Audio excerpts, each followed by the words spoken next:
तो hello students, welcome to Kaushal IAS. So welcome to our daily current affair session beyond headlines, जहाँ पे मैं कुछ इंपॉर्टेंट टॉपिक आपके सामने रोज लेके आता हूँ from various newspaper, the Hindu, the times of India and the Indian express है। ठीक है, तो आज मैं आपके लिए 4 इंपॉर्टेंट टॉपिक्स लेके आया हूँ और हर एक टॉपिक के बाद मैं आपके लिए क्वेश्चन रख रखा हूँ, जो आप वीडियो पॉज करके उसको कमेंट बॉक्स पे आंसर टाइप करिएगा। ठीक है, सारा क्वेश्चन बहुत इंपॉर्टेंट है आपके एग्जाम्स के लिए। ये जो स्पेसिफिकली मैं बना रहा हूँ करंट अफेयर जो डिस्कस करते हैं, उससे आपका यूपीएससी और ओपीएससी दोनों प्रीलिम्स और मेंस पर्सपेक्टिव से मैं टॉपिक चूज करता हूँ, ताकि ये हेल्प कर पाए आपको मेंस आंसर राइटिंग में और प्रीलिम्स क्रैक करने में। ठीक है, तो आगे बढ़ते हैं आज ये टॉपिक्स पे।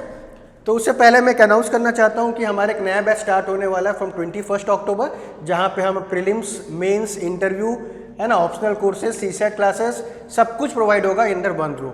1-to-1 मेंटोरशिप होता है, बुक मटेरियल हम देंगे, ऑनलाइन फैसिलिटी भी हमारा है, ऑफलाइन क्लासरूम है।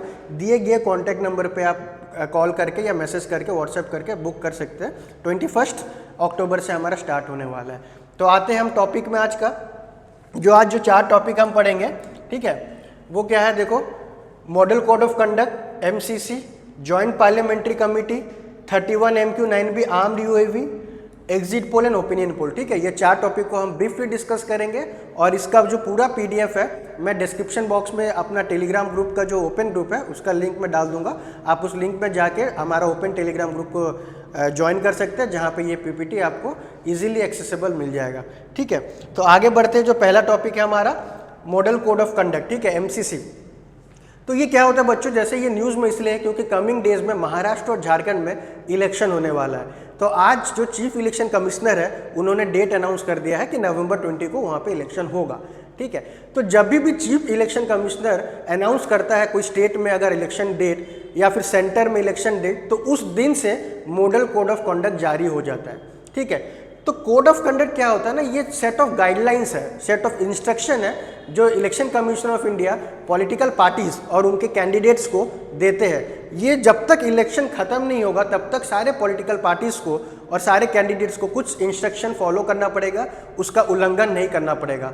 अगर उल्लंघन करता है, अगर वो अपना जो दिया हुआ इंस्ट्रक्शन को वायलेट करता है कोई पॉलिटिकल पार्टी कैंडिडेट, तो उस कैंडिडेट को डिस्क्वालीफाई भी कर सकते हैं या फिर उस कैंडिडेट उस पॉलिटिकल पार्टी पे हैवी फाइन या पेनल्टी लगा सकते हैं। तो इसी के बारे में डिस्कस करते हैं थोड़ा ब्रीफली कि मॉडल कोड ऑफ कंडक्ट है क्या।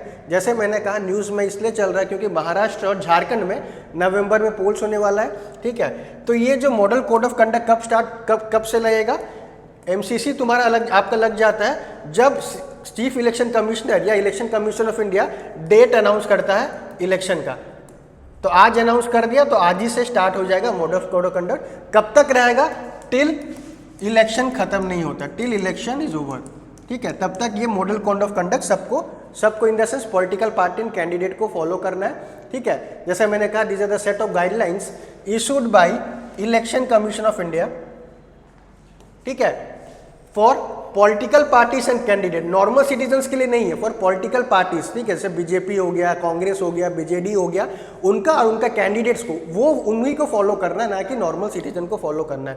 ठीक है, it lays down list of dos and don'ts, क्या करना है क्या नहीं करना है, उसको मैं ब्रीफली आपके लिए समराइज कर दिया हूँ, क्या करना है क्या नहीं करना है। जैसे पहला पॉइंट इसमें है, कोई भी कैंडिडेट कुछ ऐसा रैली या कैंपेनिंग में स्पीच नहीं देगा जिससे जो डिफरेंट कम्युनिटीज़ है उसमें हेट्रेड पैदा हो। ठीक है, हेट स्पीच नहीं देना होगा। फिर वोटर्स को डराना नहीं है, ना ही ब्राइब करना है वोटर्स को कि पैसा दे दिए या अल्कोहल दे के या कुछ मीट दे के उनको जो कन्वर्ट कर लेते हैं वैसा नहीं करना है, या डराना धमकाना नहीं है। प्लस कोई बड़ा स्कीम लॉन्च नहीं कर सकते ये ड्यूरेशन में, है ना, फ्रीबीज जैसे हो गया या बस फ्री कर दिया, इलेक्ट्रिसिटी फ्री कर दिया, तो ऐसा कोई स्कीम इस ड्यूरेशन में लॉन्च नहीं हो पाएगा। और जो लास्ट जो पॉइंट था उसमें वो बताया गया, जो उनका इलेक्शन मैनिफेस्टो होता है उसमें कोई जो अनअचीवेबल थिंग ना लिखे वो लोग। ठीक है, जैसे सबको 10-10 हज़ार रुपया दिया जाएगा अगर मेरा पार्टी जीत जाता है, या सबके लिए मैं सबको बाइक दे दूंगा, या सबको लैपटॉप मिल जाएगा, तो ये सब चीज़ नहीं लिखना होगा मैनिफेस्टो में। अगर ये सब लिखता है और अगर पूरा नहीं करता है तो ये वायलेट होगा हमारे इलेक्शन के हिसाब से।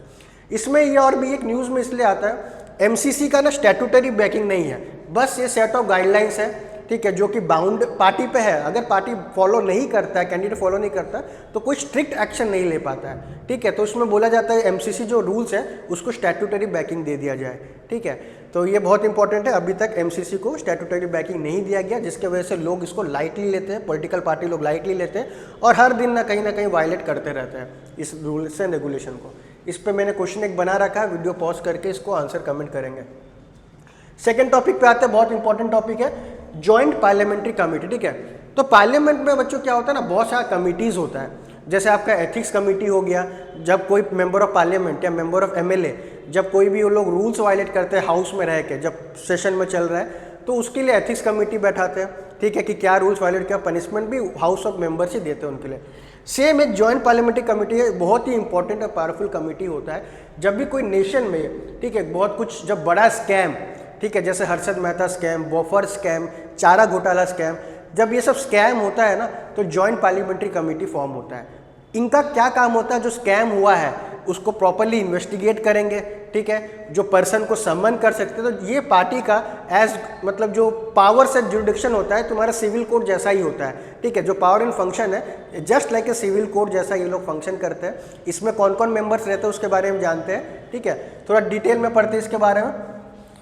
न्यूज़ में इसलिए था कि रिसेंटली वक्फ अमेंडमेंट बिल जो पास हुआ उस पर जेपीसी बनाया गया, जॉइंट पार्लियामेंट्री कमेटी बनाया गया। तो उसमें जो स्पीकर का बायसनेस दिख रहा है, ठीक, वो बायस हो रहे किसी पार्टी के लिए। ठीक है, तो देखिए ये इंपॉर्टेंट है, इसमें एक एक पॉइंट करते हैं। Joint parliamentary committee setup bye the parliament for special purpose, किसी एक स्पेशल पर्पस या इन्वेस्टिगेशन के लिए कमेटी सेट होता है। इसमें जो कॉम्पोजिशन बहुत इंपॉर्टेंट है, कॉम्पोजिशन कौन रहता है, इसमें दोनों हाउस के मेंबर रहेंगे, लोकसभा एंड राज्यसभा, ये पॉइंट बहुत इंपॉर्टेंट है। It has member from both the houses and from both the ruling party and opposition party.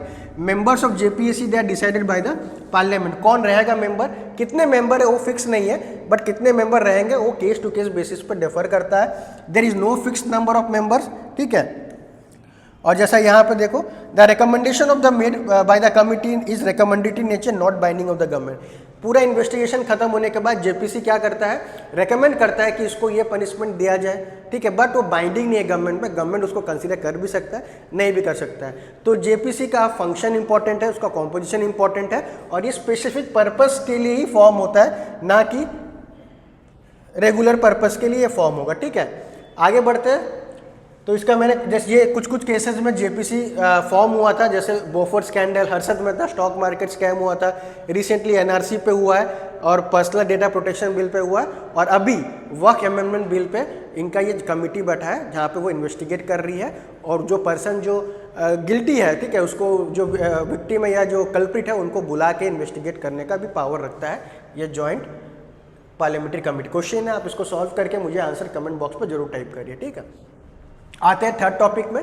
तो थर्ड टॉपिक देखो आज बच्चों ये आया है बहुत, 31 MQ-9B आर्म्ड यूएवी। यूएवी क्या होता है, अनमैन्ड एरियल व्हीकल। ठीक है, यूएवी मतलब जो होता है ये होता है अनमैन्ड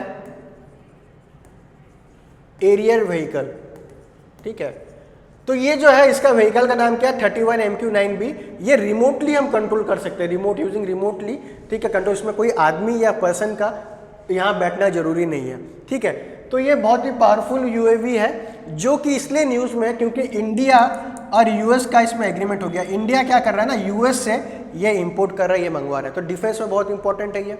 ठीक है, तो इसलिए ये बहुत इंपॉर्टेंट होता है। जैसे और भी अपाचे हेलीकॉप्टर, ये भी यूएस से मंगाया है, चिनूक हेलीकॉप्टर ये भी यूएस से मंगवाता है। तो सेम ये जो है 31 MQ-9B इंडिया यूएसए से मंगवा रहा है। ठीक है, तो डिफेंस पर्पज में यूज़ करेगा।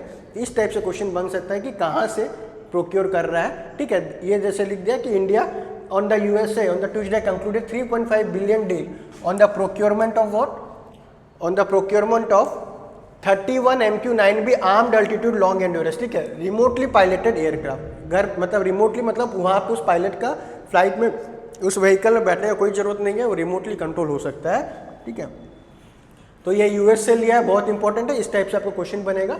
ठीक है, आप इसको आंसर कमेंट करिए कमेंट बॉक्स में।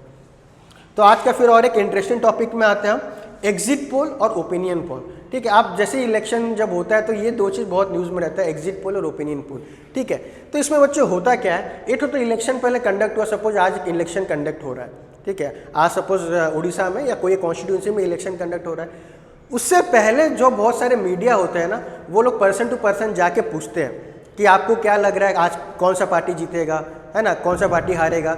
तो जो ओपिनियन लेते हैं पब्लिक से पहले, इलेक्शन होने से पहले, उसको क्या बोलते हैं? उसको बोलते हैं ओपिनियन पोल। ठीक है, यही मेजर डिफरेंस है आपका।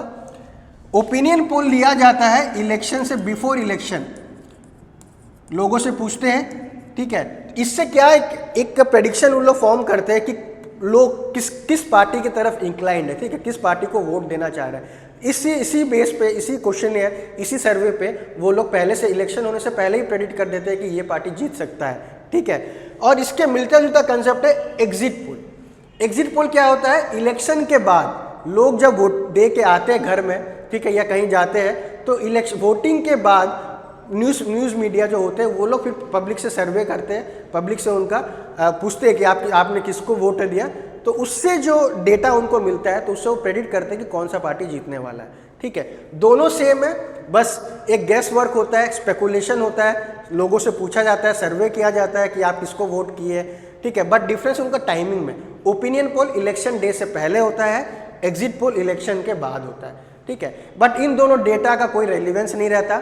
जरूरी नहीं कि एग्जिट पोल में जो पार्टी जीत रहा होता है एक्चुअल में वही जीतता है। ठीक है, डेटा रेलिवेंस नहीं होता, बहुत बार मिस्टेक होता है, मिसमैच होता है। तो इसलिए इलेक्शन कमीशन ऑफ इंडिया बोला है कि एग्जिट पोल को और भी रेगुलेट करना है। ठीक है, और जो मीडिया ट्रायल जो होता है, जो मीडिया जो बेकार में फॉल्स जो एग्जिट ओपिनियन है, ओपिनियन पोल कंडक्ट करता है, तो वो गलत होता है। ठीक है, उसको रेगुलेट करना होगा।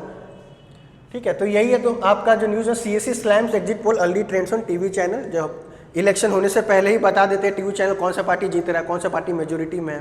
इलेक्शन के बाद तुरंत इलेक्शन कमीशन जब काउंट नहीं करता उससे पहले लोग बता देते हैं ये पार्टी जीतने वाला है। तो इसको रेगुलेट किया जाए। ठीक है, इसको प्रॉपर जो तरीके से रूल्स बनाया जाए सारे टीवी मीडिया चैनल को कि आप इस तरीके से नहीं कर सकते। प्रॉपर सर्वे कर रहे हैं, प्रॉपर साइंटिफिक सर्वे कर रहे हैं, दैट इज़ ओके, बट ऐसे रैंडमली सर्वे करना it is not good for the democratic country like India. ठीक है, तो इसका मैंने क्वेश्चन आपको दे दिया है। ठीक है, तो अगर आपको ये वीडियो अच्छा लगा है तो आप प्लीज़ लाइक करिए, सब्सक्राइब करिए और अपने दोस्तों के साथ जरूर शेयर करिए। कल मैं आपके साथ फिर से मिलने आऊँगा कुछ इंपॉर्टेंट टॉपिक्स लेके। ठीक है, तो प्लीज़ सब्सक्राइब करना मत भूलिए। मिलते हैं आपसे नेक्स्ट वीडियो में। Thank you.